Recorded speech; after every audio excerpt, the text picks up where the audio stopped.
games that stand out. I mean, funny enough, we did this dinner for Jimmy McElroy over there last week, and the team of the 70s were there. That was my team, really. Leighton James.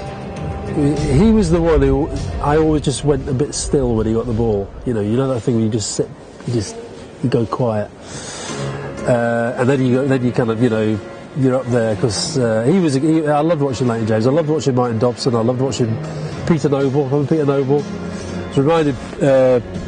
Paul Fletcher, who's now the chief exec, who used to play for us. I was reminded last week it was Peter Noble who scored 4 goals here against Norwich. Were they all headers? No, 2 penalties.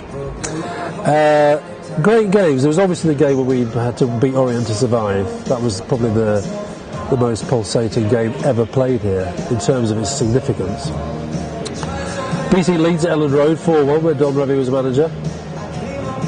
Beating Spurs 4-1 at White Hart Lane. White Hart Lane, we were in the 3rd division. Graham Roberts got 2 own goals. More recently, obviously, last year we had Reading away last year was fantastic for me. Almost better than Wembley. Just a great day. I'm a real. My kids will say I'm a real fretter.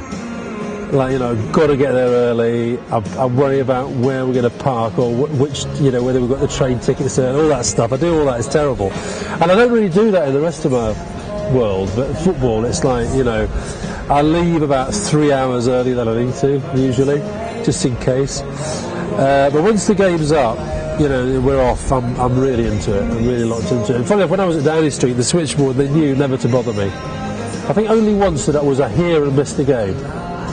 It was Bristol Rovers, and there was an issue. We were trying to get an injunction over something, and I was out the back the whole time. I tried at the start to be honest. You can't do conference calls when you're surrounded by thousands of people screaming, and added to which it looks a bit naff anyway. You're sitting on your mobile phone the whole time. So, but it was only once that actually I actually was here, but I had to miss the game. Yeah.